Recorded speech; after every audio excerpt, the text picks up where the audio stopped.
welcome to Clever TV. I'm Dana Ward with JOSLYN Davis in the studio.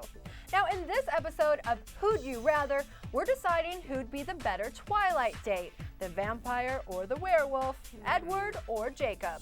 We're gonna start off with the superficial, who's better looking?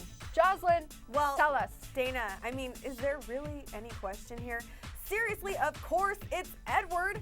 Bella herself described him as impossibly beautiful, and I could not agree more. He's basically a Greek god. He's got skin like marble, bronze hair, golden eyes, a muscular frame, and then there is his face. Could it be any more perfect? Now, I know we've made fun of Robert Pattinson's hair before. We've done it here on the show. But I love how he's got that whole messy yet still put together thing down to a T. Jacob's good looking, but how do you even compare with an Adonis? It's Edward all the way on this one.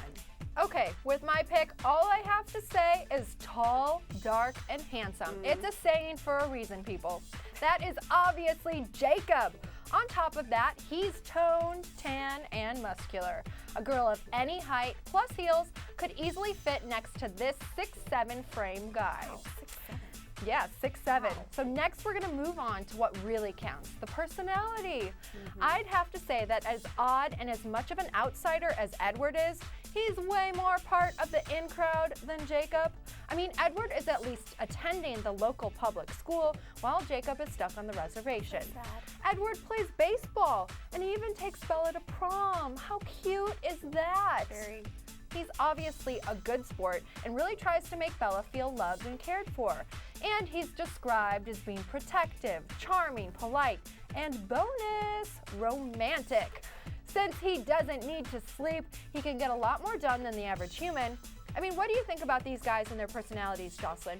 Well, I love the fact that he can't sleep. I think I could get a lot done if I didn't have to sleep. But on this point, I think Edward's personality is just so predictable. It's not really boring, it's just not surprising.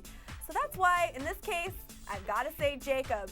He's kind of the bad boy, which we know so many girls love. But what I love most about his personality is that he's not perfect.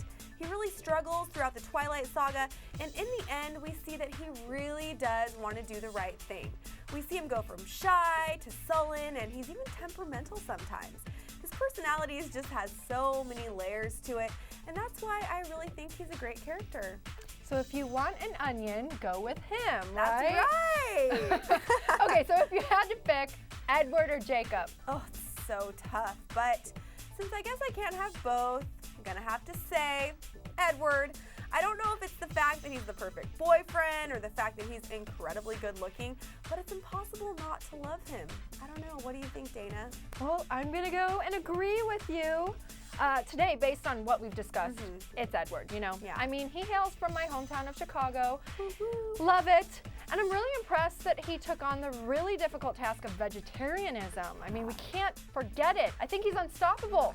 The mind-reading thing might seem a little annoying at first, but after a while, you've got to realize that he can actually read your mind regarding when he needs to clean, cook, dress differently, and even change his hairstyle. Wow. It takes the pressure off of you having to straight out tell him what to do. Plus, you got to feel kind of sad for Edward because he's the only call-in without a mate.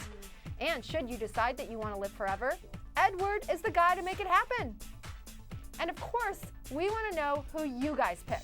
Who would you rather date? Who would make a better boyfriend? Leave us a comment below. That's right. Thanks for tuning in to yet another episode of Clever TV. I'm JOSLYN Davis in the studio with Dana Ward, and we'll see you next time.